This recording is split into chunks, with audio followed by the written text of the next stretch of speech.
আমার এই যে বললাম কাশীধাম, একটু মন দিয়ে শুনতে হবে, আনমন হলে হবে না। এতক্ষণ গল্প করেছেন, আর গল্প করলে হবে না, এই বালিলাই মন দিতে হবে। মন ঠিক জায়গাটার নাম হলো, আমার নামগুলো একটু মনে মনে রাখবেন, আমি একটু পর পর জিজ্ঞাসা করব, দেখি কে বলতে পারে। আমার এই বারাণসী গ্রামের নাম হলো শ্রীচক। এই যে মানে রহিদাস পূর্বজন্মে যে ব্রাহ্মণ ঘরে ছিল, কোন কর্মদোষে মুচির ঘরে গেল আগে সেইটা শুনবো। মানে ব্রাহ্মণ পরিবারে ছিল তো, বাবার নাম ছিল কৃষ্ণ দাস, মায়ের নাম হলো সুদেবী, আর তাদের আদরের একটি ছোট্ট সন্তান যার বয়স মাত্র 5 বছর। ছেলেটা ব্রাহ্মণ ঘরের সন্তান, তাই বাবা মা আদর করে ছেলের নাম রাখলো প্রেমানন্দ। তা দেখুন, এখনকার আগেকার দিনের নিয়ম কিন্তু সম্পূর্ণ আলাদা। কেন বললাম? কারণ এখনকার দিনে সবকিছু সহজ হয়ে গেছে, যেটা আগেকার দিনে ছিল না। কিরকম? দেখুন, আগেকার দিনে যদি কোনো ব্রাহ্মণী ঘরের সন্তান, মানে এখন খুব সহজ এই কারণে বললাম না, কোনো ব্রাহ্মণী ঘরের ছেলে এখন যদি পৈতে নিয়ে নেয়, মানে পৈতে গ্রহণ করে নেয়, আমরা কিন্তু তাকে ব্রাহ্মণ বলে মেনে নিই। কিংবা মেনে নিই না? পৈতে নিয়ে নিলেই আমরা বলি ছোট্ট বাচ্চা থেকে যত পৈতে নিয়েছে মানে ব্রাহ্মণ হয়ে গেছে, ও ছুঁয়ে দিলেই পুজো হয়ে যায়।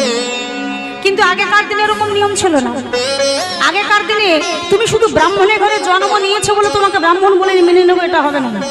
আগে তোমাকে বেদ অধ্যয়ন জানতে হবে, শাস্ত্র পাঠ জানতে হবে, জ্ঞানী হতে হবে, পণ্ডিত হতে হবে, তবেই তোমাকে সমাজ ব্রাহ্মণের স্বীকৃতি দেবে, না হলে কেউ ব্রাহ্মণ বলে মেনে নেবে না। তাই পিতা কৃষ্ণদাস ঠিক করলো, ছেলেটার বয়স তো মাত্র 5 বছর, এইবার শিক্ষা লাভ করবার মতো সময় হয়ে এসেছে। তা দেখুন, এখনকার মতো আগেকার দিনে তো আর এইসব স্কুল পাঠশালা ছিল না। আগেকার দিনে শিক্ষা লাভ করতে গেলে যেতে হতো গুরুর আলয়, মানে গুরু গৃহে থেকে শিক্ষা লাভ করতে হতো।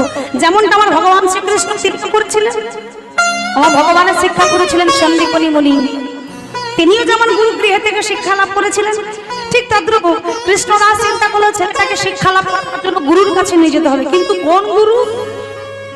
আমার দেখুন, ওই যে কথায় আছে না, সৎ সঙ্গে স্বর্গবাস, অসৎ সঙ্গে নরকে বাস। অর্থাৎ গুরু তো অনেক আছে, বেছে নেওয়াটাই হলো কঠিন কাজ। যে সৎ গুরুর মধ্যে যদি ছেলেটাকে না দিই, তাহলে আমার ছেলেটা জীবনটাই শেষ হয়ে যাবে। তাই ছেলেটাকে একজন সৎ গুরুর কাছে দিতে হবে।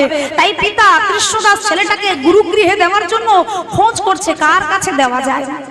ঠিক খোঁজ করতে করতে এমন একজনের সন্ধান পেল, ওমা, যার কথা মানে যাকে এক কথায় মহর্ষি বলা চলে, মানে যার বাক্য ছিল বলবান, মানে তিনি যদি একবার মুখ ফুটে কিছু বলে দিত, অক্ষরে অক্ষরে তা ফলে যেত। আমার তিনি এত বড় ভক্ত ছিল, যার কথা একেবারে দেশ বিদেশে চারিদিকে ছড়িয়ে পড়েছে। পিতা কৃষ্ণদাস ঠিক করলো, ওই গুরুর কথা তো অনেক শুনেছি, তাহলে আমি বরং আমার ছেলেটাকে ওই গুরুর কাছে দিয়ে দিই, যে গুরু একজন মহৎ ব্যক্তি, সৎ ব্যক্তি, যার কাছে থেকে আমার ছেলেটা কৃষ্ণ ভক্ত তৈরি হবে, বেদ অধ্যয়ন শাস্ত্র পাঠ শিখে জ্ঞানী হবে, পণ্ডিত হবে। সেই গুরুদেবের নাম হলো রামানন্দ ব্রহ্মচারী। তাই ঠিক করলো ছেলেটাকে আমি ওই গুরুর আশ্রমে দেবো, আর গুরুর কৃপায় ছেলেটা আমার একদিন কৃষ্ণ ভক্ত তৈরি হবে। তাই তাইটা ছোট্ট প্রেমানন্দের হাত ধরে ছেলেটাকে নিয়ে চললো গুরু গৃহে। আর ছোট্ট ছেলেটা যাওয়ার আগে দেখুন, আগেকার দিনে শিক্ষা লাভ করতে গেলে গুরুদেবের কাছে থাকতে হতো, মানে আশ্রমে থেকে শিক্ষা লাভ করতে হতো। তাই ছেলেটা তো চলে যাচ্ছে গুরুদেবের আশ্রমে। তাই যাওয়ার আগে সকল গুরুজনার চরণে প্রণাম করি ছোট্ট ছেলেটা আশীর্বাদ নিয়ে চললো গুরুদেবের আলয়ে। ওই আশীর্বাদ লইয়া পিতা মাতা গুরুজনে, আশীর্বাদ লইয়া পিতা মাতা গুরুজনে, আশীর্বাদ লইয়া পিতা মাতা গুরুজনে, আশীর্বাদ লইয়া পিতা মাতা গুরুজনে। আজ চলিলেন প্রেমানন্দ শ্রী গুরু ভবনে, আজ চলিলেন প্রেমানন্দ শ্রী গুরু ভবনে, আবার চলিলেন প্রেমানন্দ শ্রী গুরু ভবনে, চলিলেন প্রেমানন্দ শ্রী গুরু ভবনে। আনন্দ ধরে না, আনন্দ ধরে না, প্রেমা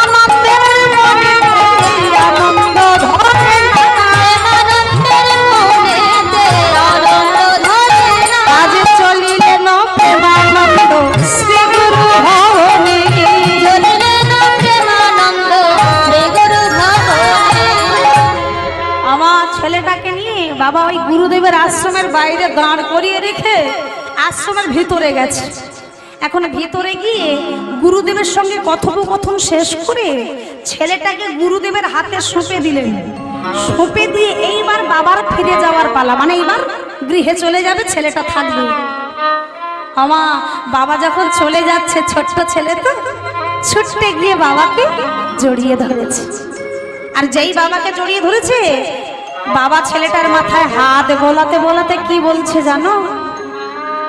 আমার কথাগুলো একটু মন দিয়ে শুনবেন।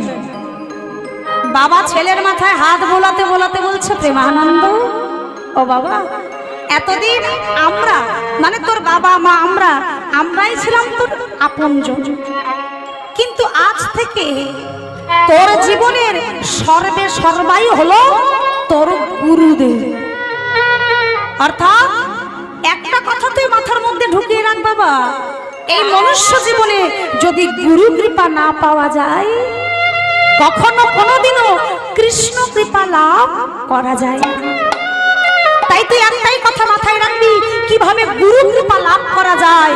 তাই গুরুর সদা সর্বক্ষণ সেবা করবি, গুরু যা বলবে অক্ষরে অক্ষরে পালন করবি। তোর জীবনে যতই ঝড় আসুক না কেন, তুই কখনো কোনো দিনও গুরুর চরণ ছাড়া হবি না। কারণ এই মনুষ্য জীবনে গুরু কৃপা না পেলে কৃষ্ণ কৃপা মেলে না, আর গুরু কৃপা পেলেই তবেই জানবি তুই একদিন ভগবানের কৃপা লাভ করবি। আমার বাবা কথাটা বলে চলে গেল। ছেলেটা ছোট্ট তো, বাবা যা বললো কথাগুলো একেবারে মন দিয়ে শুনলো। বাবা বারবার বলেছে গুরুর বাক্য লঙ্ঘন করবি না, গুরু যা বলবে শুনে চলবি আর গুরুর সেবা দিবি। এই ছেলেটা মাথার মধ্যে রাখলো। কিন্তু ওই আশ্রমে এসে দুটো দিন যেই পার হলো, 3 দিনের দিন রামানন্দ ব্রহ্মচারী ঠিক প্রভাতকালে আশ্রমের বাইরে বেরিয়ে দেখছে আশ্রমে যত শিষ্যরা ছিল তারা কেউ কেউ আশ্রমটাকে ঝাড়ু দিয়ে পরিষ্কার করছে, কেউ কেউ রাধা মাধবের জন্য ফুল চয়ন করে এনে দিচ্ছে, কেউ কেউ গোবিন্দ সেবার জন্য বালতি করে জল বয়ে এনে দিচ্ছে, কেউ কেউ আবার ভগবানের বাসনগুলো মেজে পরিষ্কার করছে। মানে সবাই একটা না একটা কাজে ব্যস্ত। কিন্তু হঠাৎ গুরুদেবের দৃষ্টি গেল দূরে একটি বৃক্ষের নিচে একটা ছোট্ট শিশু বসে বসে ধুলো বালি নিয়ে খেলছে। আর এটাই গুরুদেব দেখতে পেয়ে দূর থেকে ডাক দিলেন, খোকা এদিকে। আমার গুরুদেব দেখেছে তো, ছেলেটা একটু মানে ভয় পেয়ে গেছে। আচমকা গুরুর ডাক শুনে চমকে উঠে ছুটে এসেছে, হাতে ধুলোটা মুছতে মুছতে আসছে। গুরুদেব আপনি কি আমাকে ডাকছেন? গুরুদেব দেখছে ছেলেটা ভয় পেয়ে গেছে। আপনি কাছে ডেকে মাথায় হাত বোলাতে বোলাতে বলছে, হ্যাঁ রে কি নাম তোর? কি নাম? প্রেমানন্দ বলছে, গুরুদেব কালকে যে বললাম। হ্যাঁ বলেছিস, তুই তো আর একা নয়, আশ্রমে আমার অনেক শিষ্য, এত নাম তো মনে রাখা যায় না। আচ্ছা বেশ, আরেকবার বল। ছোট্ট ছেলেটা আধা আধা সুরে বলছে, আগে গুরুদেব আমার নাম হলো প্রেমানন্দ। বাহ, খুব সুন্দর নাম তো। তো দেখলি আমাদের নামের কতটা মিল আছে। তোর নাম প্রেমানন্দ, আমি তোর গুরুদেব, আমার নাম হলো রামানন্দ। তা দেখ বাবা, একটা কথা তোকে বলি, মন দিয়ে শোন। তোর বাবা তোকে এখানে রেখে গেছে, তুই বেদ অধ্যয়ন শাস্ত্র পাঠ শিখে জ্ঞানী হবি, পণ্ডিত হবি, শিক্ষা লাভ করবার জন্য তোর বাবা তোকে রেখে গেছে। তা দেখ, শিক্ষা লাভ তো করবি, কিন্তু তার ফাঁকে ওই যে অবসর সময়, মানে শিক্ষা লাভ হয়ে গেলে সেই অবসর সময়টা তুই যে ওই যে দূরে খেলা করে পার করছিস, এটা তো করলে হবে না বাবা। এখানে থাকতে গেলে কিছু কর্ম করে খেতে হবে। এই ঠিক যেমন আমার অন্যান্য শিষ্যরা করছে, ঠিক এইরকম। আর কথাটা শুনে প্রেমানন্দ সবার দিকে ঘুরে ঘুরে দেখতে দেখতে বলছে, ও এরা যা যা করছে এগুলো আমারও করতে হবে। আরে এই যে বললাম, এখানে থাকতে গেলে কিছু কর্ম করে খেতে হবে, বসে বসে খেলে তো হবে না বাবা। ছোট্ট ছেলে তো। আচ্ছা গুরুদেব, তাহলে আপনি বলুন, আপনি আমাকে যেই কাজ দেবেন আমি সেটাই করব। আমি তাহলে কোন কাজ করব? গুরুদেব সবার দিকটা দেখে নিয়ে বলছে, এরা যা যা করছে তুই এগুলো পারিস? পারি না তো কি হয়েছে, আমি কাজ করতে করতে সব শিখে নেব। আপনি বলুন আমাকে কোনটা করতে হবে, আপনি যেটাই বলবেন আমি সেটাই করব। গুরুদেব চারদিক থেকে হাসতে হাসতে বলছে, শোন, তোর দ্বারা এসব হবে না, কেননা তুই হলি সবার থেকে ছোট। যারা আছে এই আশ্রমে তারা তোর থেকে বয়সে বড়, কেউ 8 বছর, কেউ 10 বছর, কেউ 12 বছর, কিন্তু তুই সবার ছোট মাত্র 5 বছর। মানে আমার যা মনে হয় তোর দ্বারা এসব কাজ হবে না। কিংবা একটা ছোট্ট 5 বছরের ছেলে যদি ঝাড়ু দেয়, বলুন ময়লা পরিষ্কার হবে? হবে না।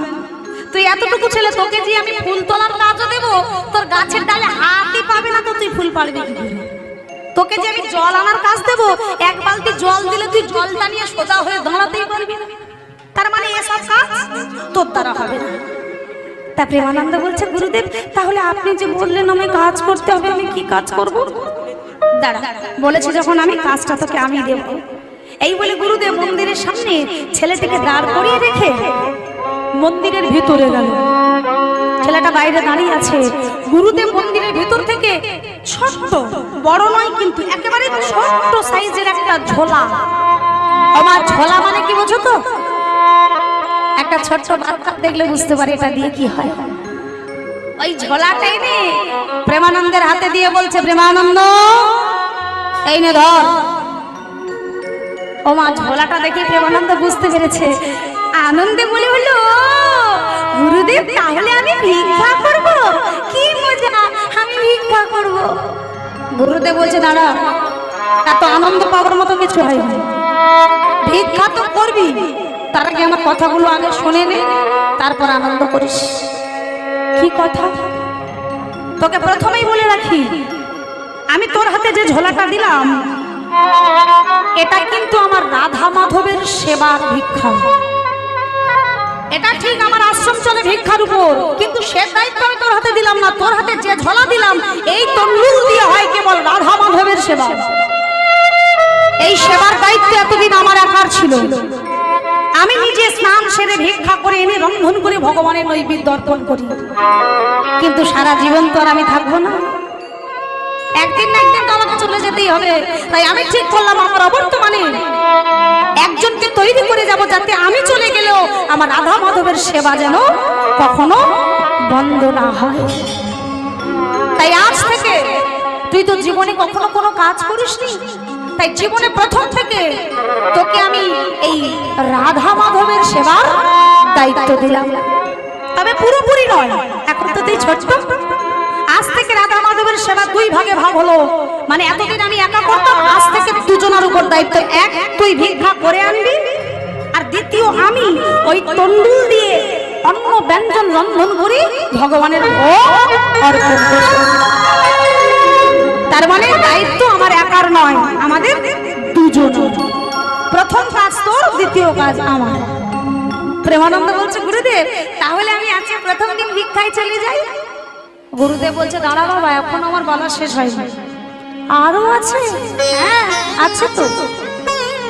এই যে বললাম না, তোর হাতে যে ঝোলাটা দিয়েছি, এটা আমার রাধা মাধবের সেবার ভিক্ষা, যাতা ব্যাপার নয়। তাই কথাটা মন দিয়ে শোন, এই ভিক্ষা করতে গেলে তোকে 2টো নিয়ম মানতে হবে। প্রেমানন্দ বলে, গুরুদেব ভিক্ষা করতে গেলে আবার নিয়ম থাকে নাকি? কি মা, ঝোলা নিয়ে দরজায় গিয়ে পাতলেই তো ভিক্ষা দিয়ে দেবে, এর জন্য নিয়মের কি? গুরুদেব বলছে, তুই তো ছোট, তুই বুঝবি না। তবু তোকে বলি, তুই শুনে রাখ, রাধা মাধবের সেবার জন্য এই 2টো নিয়ম মেনে ভিক্ষা করতে হবে। কি কি নিয়ম? প্রথম নিয়ম, তোকে মুষ্টি ভিক্ষা করতে হবে। ওমা, মুষ্টি ভিক্ষা মানে কি জানেন তো? কিবা জানেন?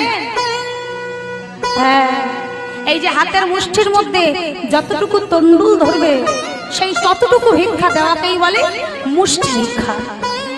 তাহলে শোন বাবা, তুই যেন আমার এই সারা গ্রাম জুড়ে মুষ্টি ভিক্ষা করে আনিস। তোকে ঠিক গুনে গুনে প্রত্যেক দিন 21টা বাড়ি থেকে 21 মুষ্টি চাল ভিক্ষা করে আনতে হবে। মানে 21টা বাড়ি থেকে 21 মুষ্টি, তার মানে এক বাড়ি থেকে 1 মুষ্টির বেশি নেওয়া যাবে না। 21 মুষ্টির বেশি না, আবার কমও নয়।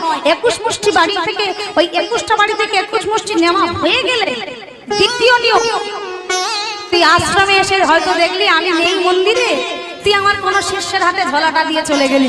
না, এমন করলে হবে না। তুই আমার জন্য অপেক্ষা করবি, আমি আসবো, আমার হাতে ঝোলাটা দিবি, ঝোলা আর কারুর হাতে দিবি না, কারণ তোর পরে দায়িত্ব তো আমার।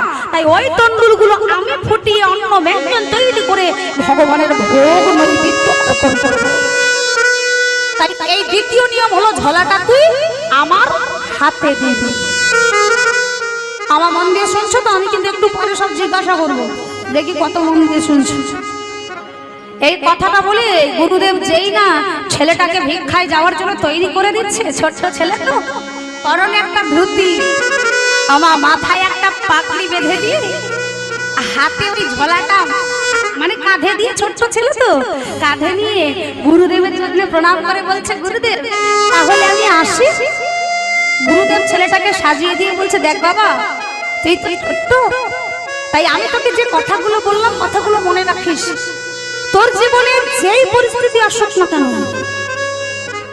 আমার মন দিয়ে শুনবেন এই কথাগুলো, যে তোর জীবনে যেই পরিস্থিতি আসুক না কেন, তোর জীবনে কখনো কোনোদিনও নিয়মের অন্যথা করবি না।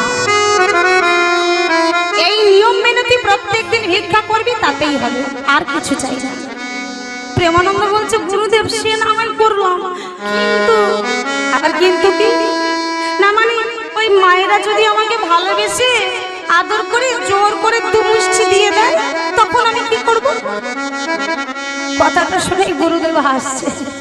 হ্যাঁ, কথাটা তুই মন্দ বলিস, তুই তো খুব ছোট্ট, তারপর দেখতেও খুব সুন্দর। দেখবেন ব্রাহ্মণ সন্তান যারা হয় তাদের মুখের গঠনটা হয় সুশ্রী, মানে সুন্দর। তা তুই একে ছোট্ট ছেলে, তার উপর দেখতেও সুন্দর। হ্যাঁ, হতেই পারে মায়েদের কাছে ভিক্ষা চাইতে গেলি আদর করে তোকে এক মুষ্টির জায়গায় দু মুষ্টি জোর করে দিয়ে দিল। তারা জানে না তারা দেবে, কিন্তু তুই তো জানিস। তারা জোর করে দিলেও তুই এক মুষ্টি ঝোলায় রাখবি, আরেক মুষ্টি তাদের ফেরত দিয়ে দিবি। ওমা যেই বলে যে ফেরত দিবি, প্রেমানন্দ বলছে, গুরুদেব আর ওরা যদি আমায় জোর করে? যদি জোর করে একবার শুধু বলবি, ওমা আমার গুরুর আদেশ, আমি এক বাড়ি থেকে এক মুষ্টির বেশি নিতে পারবো না। আর এই কথাটা বললেই তারা আর তোকে জোর করবে না। তারা জানে একজন শিষ্যের কাছে গুরু বাক্য কতটা মূল্যবান, এটা তারা বোঝে। তাই একবার তুই এটা বললেই আর তোকে কেউ জোর করবে না। যা ভিক্ষা করে আয়। মাথায় রাখিস, এই নিয়মের অন্যথা যেন কখনো কোনো দিনও না হয়। আর এই কথাটা শুনে প্রেমানন্দ গুরুদেবের চরণে প্রণাম করি, আজ ভিক্ষা করবার জন্য বেরিয়ে আমার শ্রী গোবিন্দে সেবার লাগে তোরা ভিক্ষা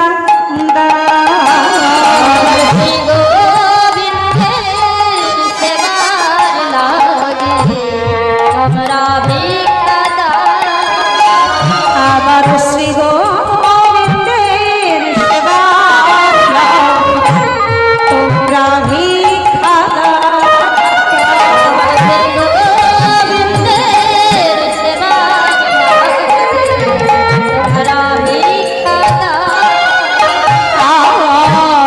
প্রেম তন্ডুল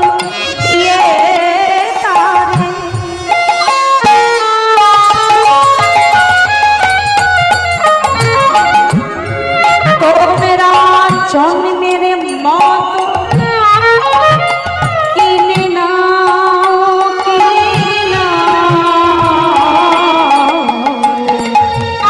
গোবিন্দের সেবার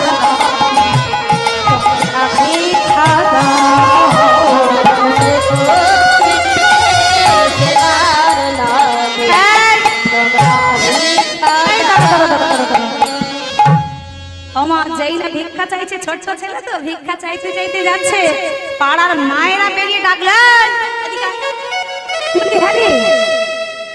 তুই এইটুকু ছেলে ভিক্ষা করতে বেরিয়েছিস, তোর বাবা মা কি রে? তোর মধ্যে এত সুন্দর ফুটফুটে একটা ছেলেকে দিয়ে ভিক্ষা করে আর তারা বাড়ি বসে বসে খায়? আমার যেই এ কথা বলেছে প্রেমানন্দ হাত জোরে করে বলছে ওমা না না আমি তো আমার নিজের জন্য আসিনি। তাহলে কার জন্য এসেছিস? কার জন্য এলাম জানো?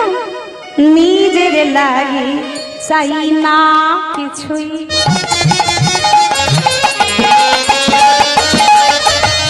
চাই যে তারি আমার জন্য নয়, আমি চাই যে তারি লাগি চাই না। নিজের জন্য চাই না কিছু, চাই যে তারি লাগি। আজ বড়ই কামান হইব আমি, বড়ই কাঙাল হইব আমি। তাই তোমাদের দ্বারে আসি, শ্রীগোবিন্দের ছোলার লাগি তোমরা ভিক্ষা দাও।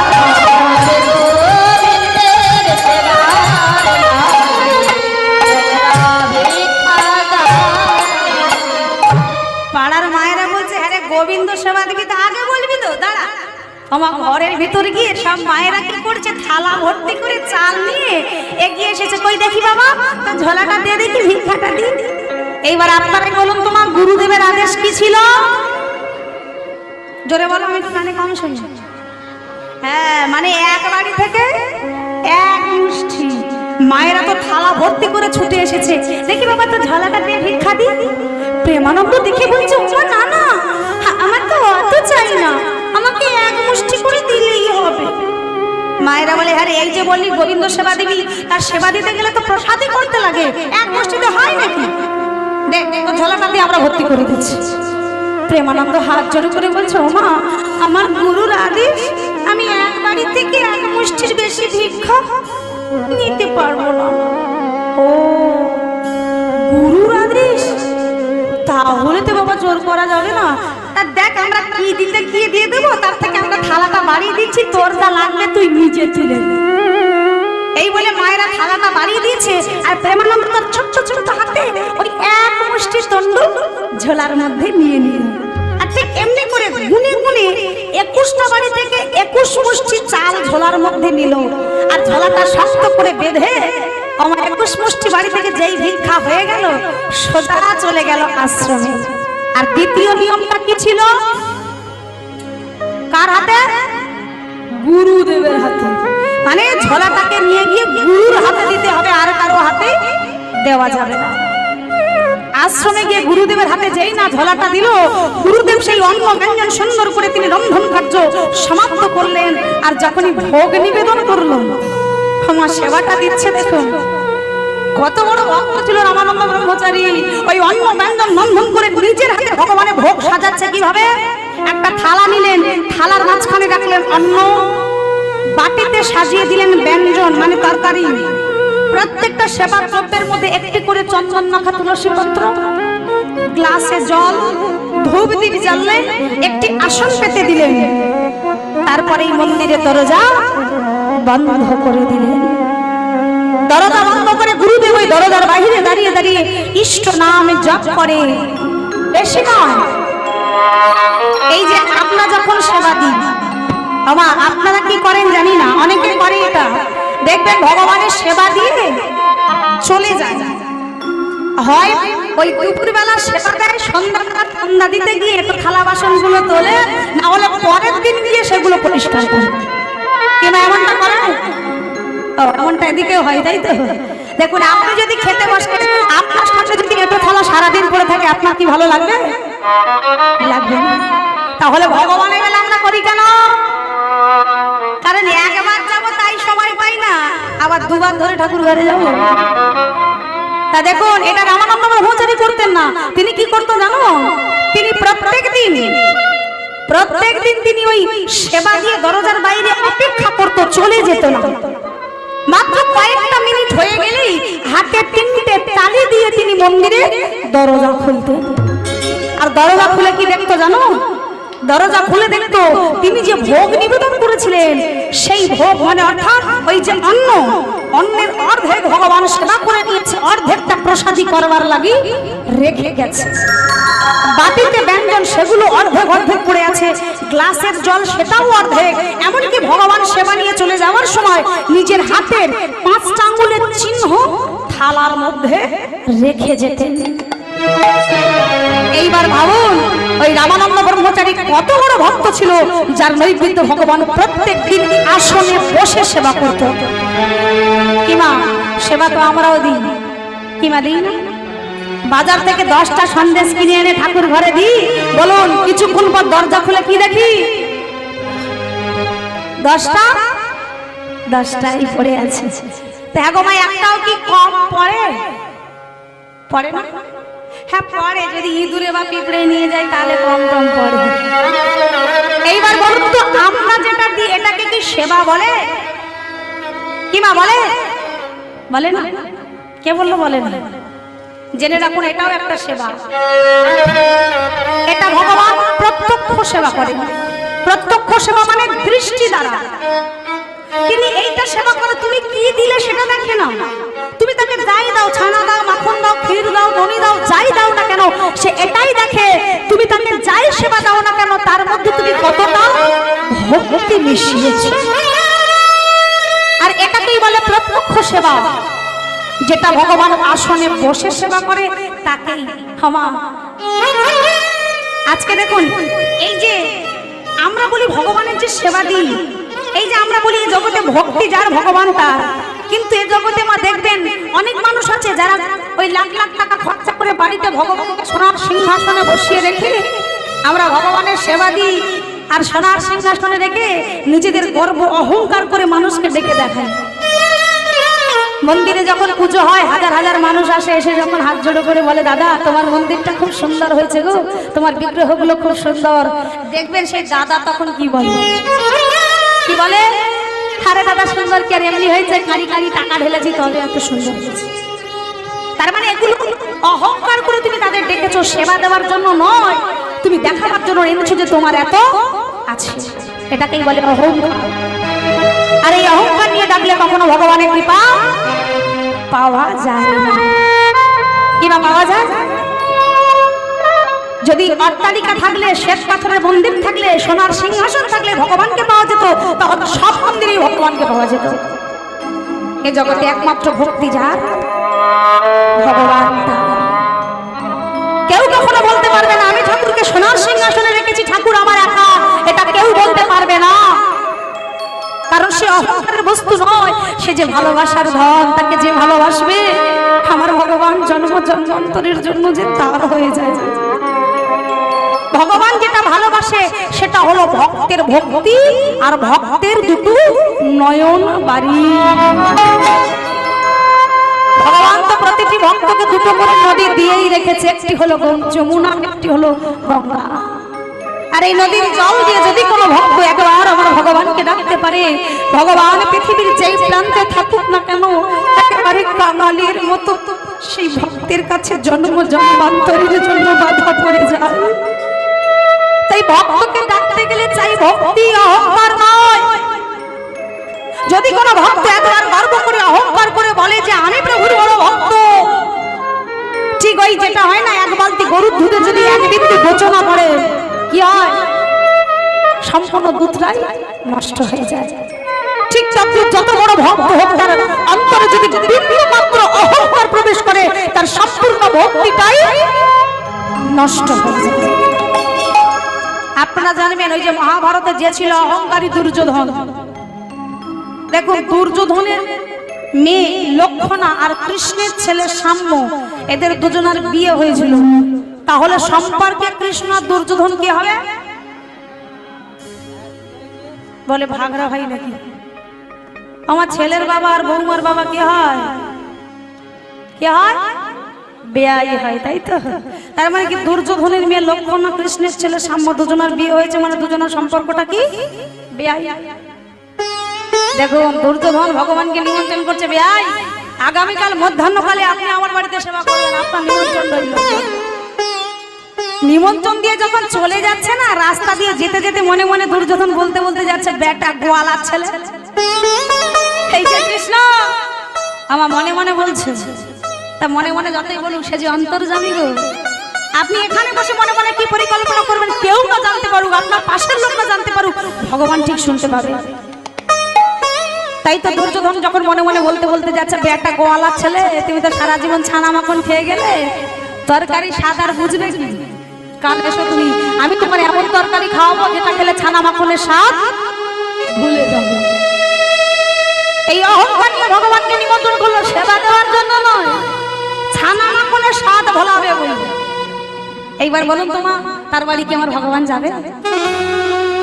ভগবান বাড়ি থেকে মধ্যাহ্নকালে বেরোলো ঠিকই, কিন্তু গেল না দুর্যোধনের ঘরে। যার ঘরে গেল তার ঘরে খুঁজলে একটা চালের দানাও পাবে। কার ঘরে গো? দিন দরিদ্র ভিখারি বিদুরের ঘরে। ভগবানের এমন লীলা, বিদুর স্নানে গেছে, বিদুরের স্ত্রীর একটাই বসন, তাও সেটা স্নান করে এসেছে ভিজে গেছে, ভিজে কাপড়টা রোদ্রে মেলা, শুকনো একটা ছেঁড়া গামছা কোন রকমে অঙ্গে জড়িয়ে ঘরের মধ্যে লুকিয়ে আছে। আর দরজার আড়াল থেকে ভিজে বসনটা দেখছে, ওটা শুকনো হলে এনে আবার অঙ্গে ধারণ করবে। আর ঠিক সেই সময় সদর দরজা দিয়ে ভগবান ডাকতে ডাকতে ঢুকছে, মা ও মা। আমার এই যে মা বলে ডাকলো, ডাকটা শুনে ঘরের মধ্যে পড়াশোনা চমকে উঠল। দরজার ভেতর থেকে উকি দিচ্ছে, কাউকে দেখতে পাচ্ছে না, ভাবছে আমাকে মা বলে ডাকলো কে? আমাকে তো মা বলে ডাকে আমার কৃষ্ণ, তাহলে কৃষ্ণ আসলে তো আমাদের বাড়িতে। দরজাটা একটু খুলে যেই না উকি দিল বাইরে, দেখছে ভগবান সদর দরজা দিয়ে এসে আনি নাই, মানে ঘরের উঠোনে দাঁড়িয়ে চারিদিকে খুঁজছে, মা ও মা। এইবার আপনারাই বলুন তো, মা সন্তান যদি বাইরে দাঁড়িয়ে কাউকে ডাকে, মানে মা মা বলে ডাকে, মা যদি ঘরের মধ্যে অর্ধনগ্ন, মানে অর্ধেক বসন কোন রকমে গায়ে দিয়ে লজ্জা নিবারণ করে আছে, কোন মা সন্তানের সামনে এসে দাঁড়াতে পারবে? এইভাবে পারবে না। এই ভগবান ডাকছে, এটা দেখবার পরেও জানবার পরেও পরাশরী দেবী ঘরের বাইরে বেরোচ্ছে না, দরজার ভিতরে দরজাটা লাগিয়ে দি দরজার ভিতরে দাঁড়িয়ে লুকিয়ে লুকিয়ে কাঁদছে, হরে কৃষ্ণ আমি তোর এমনই হতভাগিনী মা, আসছি আমার বাড়িতে, আমি তোর যে সামনে যাব তারও উপায় নেই। এই যে ভগবান মা অন্তরে যে কথাগুলো বলছো ভগবান শুনতে পেল, আর তিনি অন্তরে বুঝতে পেরে একটু বাগানের দিকে সরে গিয়ে দাঁড়ালো।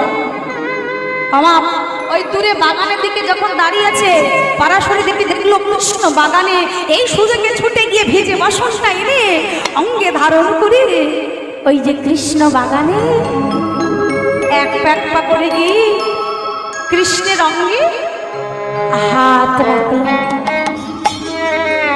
কৃষ্ণ বুঝতে পেরেছে যে মা এসেছে, অমনি বলে হলো, যাও আমি তোমার সাথে কথা বলবো না, কখন থেকে আমি তোমাদের বাড়িতে এসে তোমায় ডাকছি, আর এটা দেখবার পরে তুমি আমাকে ডাকে সাড়া দাওনি, একটিবারের জন্য বাইরে আসোনি। পরাশরী দেবী বলছে, ও বাবা আসলে ঘরের ভিতর ছিলাম তো, আমি এতটা বুঝতে পারিনি, তা তুই হঠাৎ এই অসময় কিছু বলবি? কৃষ্ণ বলে, বাবা বাবা মাগো, আমি শুনেছি মধ্যাহ্নকালে মানে দুপুরবেলা যদি কোনো অচেনা মানুষও যদি চলে আসে বাড়িতে, আবার অনেকে বলে না দুপুরবেলা যদি কোনো অভুক্ত মানুষ এসে যায়, তাকে অন্তত বসিয়ে কিছু না হোক অন্তত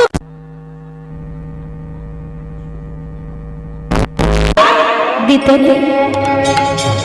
আর আমি কিনা এরকম তোমার বাড়িতে তুমি কোথায় আমাকে বসিয়ে দুটো খেতে খেতে দেবে, তা না হয় উল্টে প্রশ্ন করছো কেন এলাম, তা এসে না হয় ভুল করেছে চলে যাচ্ছে। আমার যেই বলেছে চলে যাচ্ছে, পরাশরী দেবী ছুটে গেল, না না বাবা আমি তো তা বলিনি। তাহলে আসলে আমি এই মধ্যাহ্নকালে এই পথ দিয়ে যাচ্ছিলাম, ভাবলাম মায়ের সঙ্গে একটু দেখা করে যাই, তাই তো তোমার কাছে এলাম। মা বড্ড ক্ষুধা পেয়েছে, তোমার ঘরে কিছু আছে? দাও না মা, খুব ক্ষুধা লেগেছে। দেখুন, যার নাম করলে ভব ক্ষুধা দূরে যায়, যার নাম করলে ত্রিতাব জ্বালা দূরীভূত হয়, সেই ভগবান কি না আজ বলছে, মা গো আমার বড় ক্ষুধা পেয়েছে, দুটো খেতে দেবে? পরাশরী দেবী জানে যে আজ তারা কিছু লঙ্ঘন করেনি, তবুও বললো বাবা দাঁড়া, আমি দেখি ঘরে কিছু আছে কিনা, তোর জন্য কিছু একটা তৈরি করতে পারি কিনা দেখি। ছুটে গিয়ে যে হাড়িতে তন্ডুল মানে চাল থাকে সেই হাড়ি ঢাকনাটা টেনে দেখছে একটা চালের দানাও পড়ে নেই। তন্ডুলের হাড়িটা রেখে একটা একটা করে এসে বিষণ্ণ বদনে দাঁড়িয়ে বলছে, ও বাবা কৃষ্ণ, আমার ঘরে কিচ্ছু নেই বাবা, তুই একটু অপেক্ষা কর, আমার স্বামী তো স্নানে গেছে, ওই এক্ষুনি চলে আসবে। আমার স্বামীকে 2-4 ঘর ভিক্ষা করে দিলে আমি তোকে কিছু একটা লঙ্ঘন করে দেব, ততক্ষণ তো একটু অপেক্ষা কর। আর এই কথাটা শুনেই পরাশরী দেবী বলে উঠলে, অপেক্ষা কর, আমি স্বামী এলে কিছু লঙ্ঘন করে দেব। আর কৃষ্ণ বলছে, পিসিমা অপেক্ষা শুধু তোমার নয়, এই জগতে আমি প্রত্যেকটি ভক্তের দরজায় অপেক্ষা করে দাঁড়িয়ে আছি। ভক্ত অনেক আছে, কিংবা ভগবানের ভক্তের অভাব আছে? আপনি এখন যেদিকেই তাকাবেন দেখতে পাবেন লালাটে তিলক ধারণ করে কণ্ঠে তুলসীর মালা নিয়ে 3 বার যদি ভগবানের সেবা দেয়, কারুর বলা লাগে না, সে নিজে থেকেই বলতে শুরু করে, বড় ভক্ত হয়ে গেলাম গো। ভক্ত হওয়া নয়, মুখের কথা। আজকে ভগবান বলছো, মা ভক্ত আমার অনেক আছে, কিন্তু ডাকার মতো করে আমায় কেউ ডাকে না। আমি প্রতিটি ভক্তের দরজায় কাঙালের মতো দাঁড়িয়ে থাকি, কখন ভক্ত আমায় ডাকবে। ডাকার মতো ডাকে না বলে অপেক্ষা করে আমি দাঁড়িয়েই থাকি। আজ তোমার বাড়ি এসেছি, আমার যে বড় ক্ষুধা পেয়েছে, দাও না মা আমায় দুটো খেতে। ক্ষুধার জ্বালা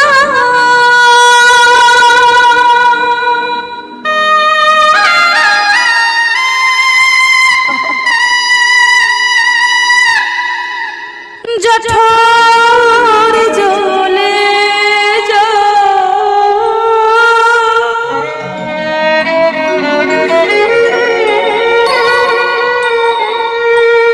ভক্ত আমার অনেক আছে,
কথা জেনে রাখবেন না। এই যে ভগবান বলছে ভক্ত আমার অনেক আছে, ডাকার মতো করে কেউ ডাকে না। আরে ভগবানকে ডাকবো কি? সংসারে কে কি খাবে তাদের এক একজনের এক এক রকম আইটেম রান্না করতে করতে বেলা 2টো বেজে যায়।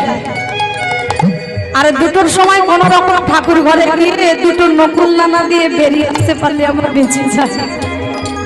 কই তোমার নিজের ছেলেটাকে 2টো নকুল নানা খাইয়ে রাখো তো, দেখো তো সে থাকতে পারে কিনা।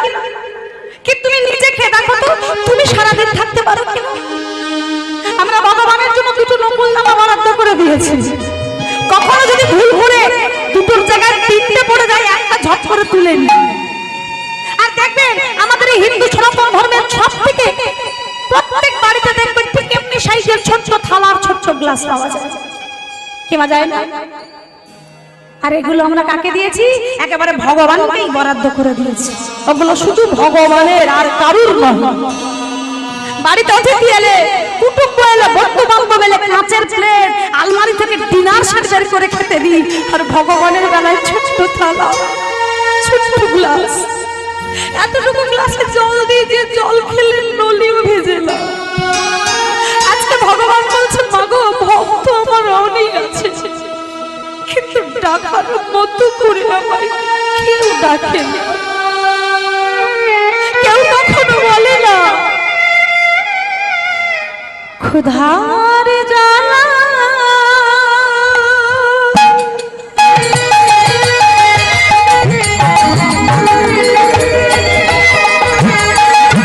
যখন চলে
যারা ধর্ষণ।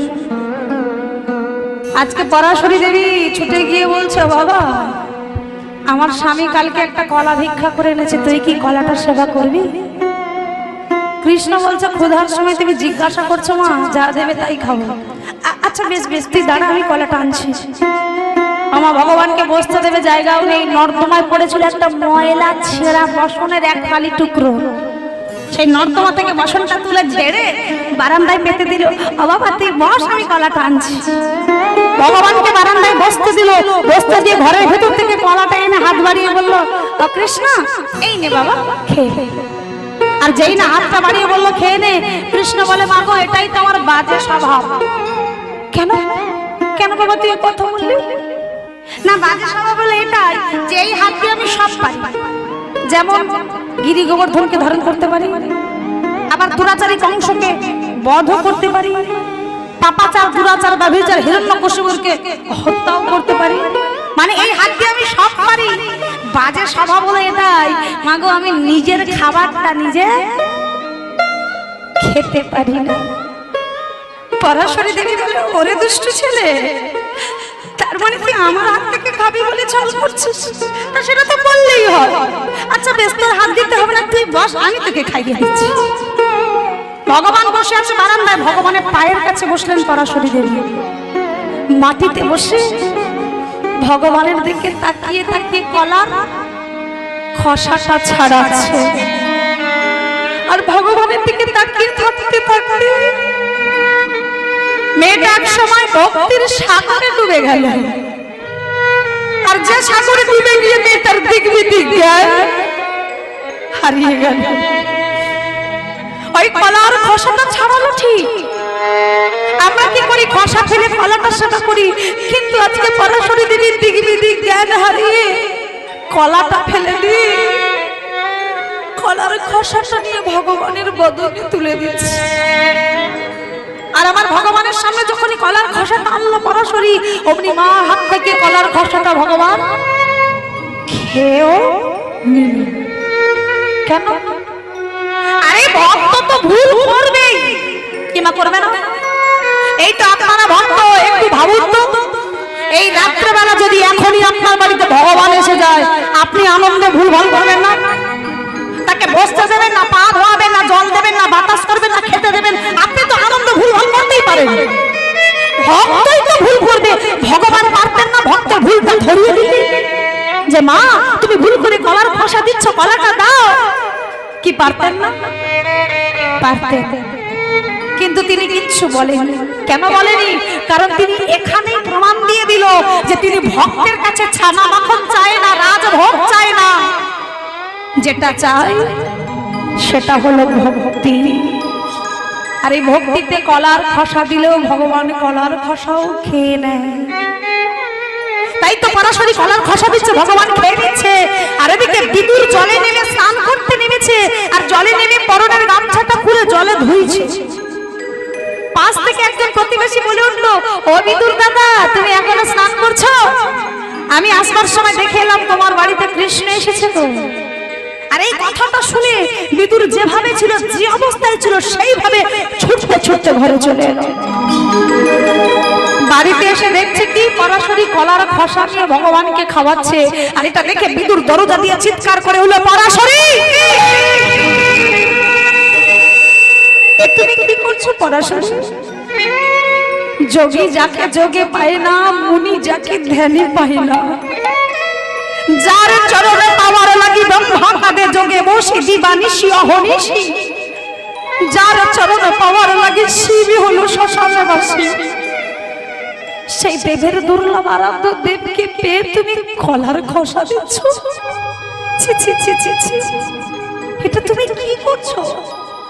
দেখুন, মেয়েটা এতক্ষণ একটা ভ্রমের মধ্যে ছিল। পাশ থেকে যেই না স্বামী চিৎকার করলো, স্বামীর চিৎকার শুনে মেয়েটা চমকে উঠলো, আর ভ্রমটা কেটে গেল। আর যেই না স্বামীর দিকে তাকালো, তাকানো মাত্র সঙ্গে সঙ্গে মেয়েটা মাথায় ঘোমটা দিয়ে দিল। আমার যেই ঘোমটা দিল, বিদুর বলে উঠলো, থাম, আর ঘোমটা দিয়ে লাভ নেই। ভগবানকে কলার খোসা খাইয়েছো বললাম বলে লজ্জায় ঘোমটা দিচ্ছ, থাক, আর দিতে হবে না, কারণ যা ভুল করার করে দিয়েছো, আর ঘোমটা দিয়ে কি লাভ? আর কথাটা শুনে পরাশরী ঘোমটার ভিতর থেকে বলছে, স্বামী, আমি তো ভগবানকে কলার খোসা খাইয়েছি বলে ঘোমটা দিই। তাহলে ঘোমটা দিলে কেন? এখানে তো অন্য কেউ নেই, আমি তোমার স্বামী, আমায় দেখে ঘোমটা দেওয়ার কি আছে? পরাশরী দেবী বলছে, স্বামী তুমি ঠিকই বলেছো, আমি তোমাকে দেখে ঘোমটা দিলাম। কেন জানো? কারণ এই যে তুমি এসে থেকে আমাকে বারবার বলছো আমি ভগবানকে কলার খোসা খাইয়ে ভুল করেছি, ভুল করেছি। হ্যাঁ, আমি ভুল করেছি, আমি এখনো স্বীকার করছি তো আমি ভুল করেছি। তাহলে বলো, ভুলটা কি আমি একা করেছি? তুমি করোনি।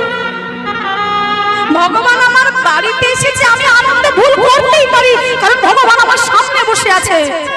আর তুমি গেলে স্নান করতে, লোকের মুখে শুনলে তোমার বাড়িতে ভগবান এসেছে। এটা জেনে পরনের গামছাটা তো ছিল তোমার হাতে, হাতের গামছা হাতে আছে, সেটা যে আমার পরতে হবে সেটাই তুমি ভুলে গেলে। তুমি বিবস্ত্র হয়ে রাস্তা দিয়ে দিগি জ্ঞান হারিয়ে ছুটতে ছুটতে চলে এলে। তাহলে ভুলটা আমি একা করেছি, তুমি করোনি। আর দুজনেই নিজেদের ভুল বুঝতে পেরে ভগবানের চরণে আছাড় খেয়ে পড়ল। দয়া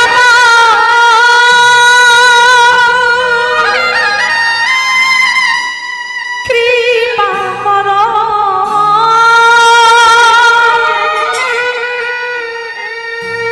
দয়া কর একবার, ক্ষমা করো